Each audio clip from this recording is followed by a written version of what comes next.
आज हम सुनने वाले हैं शरद पूर्णिमा की कथा।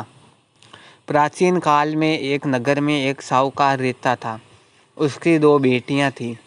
दोनों बेटियां पूर्णिमा का व्रत रखा करती थी। बड़ी बेटी बहुत धार्मिक और श्रद्धालु थी। वे हर पूर्णिमा का व्रत पूरी श्रद्धा, नियम और विधि विधान से करती थी और चंद्रमा को अर्घ्य देने के बाद भोजन करती थी।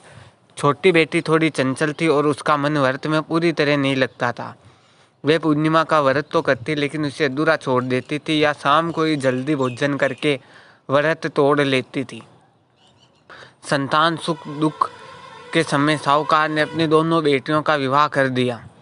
बड़ी बहन को पूर्णिमा के व्रत का पुण्य प्रताप से स्वस्थ और दीर्घायु संतानें प्राप्त हुई।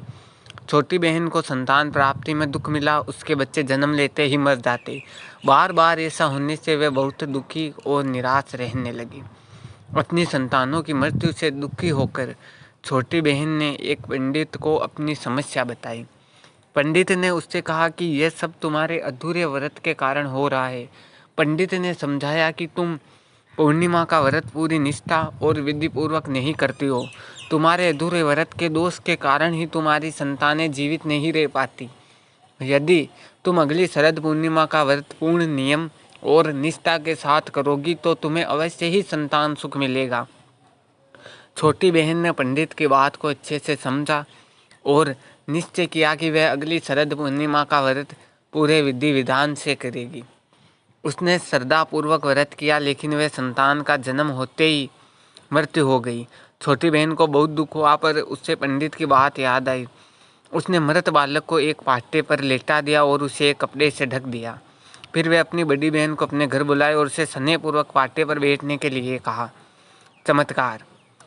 जैसे ही बड़ी बहन उस पाटे पर बैठने के लिए बैठी, उसका घाघरा मृत बालक को छू गया और घाघरा छूते ही बालक में प्राण आ गए और वह तुरंत रोने लगा। यह देखकर बड़ी बहन आश्चर्यचकित रह गई।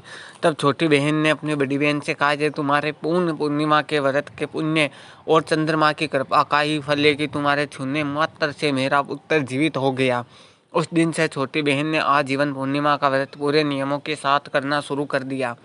यह कथा हमें यह बताती है कि शरद पूर्णिमा का व्रत केवल उपवास मात्र नहीं है, बल्कि ईमानदारी, निष्ठा और पूर्णता के साथ किया गया एक अनुष्ठान है। इस व्रत के प्रभाव से संतान सुख, आरोग्य और घर में सुख समृद्धि की प्राप्ति होती है। इसी कारण आज भी श्रद्धालु जन इस व्रत को पूर्ण विधि से करते हैं। जय चंद्रदेव की।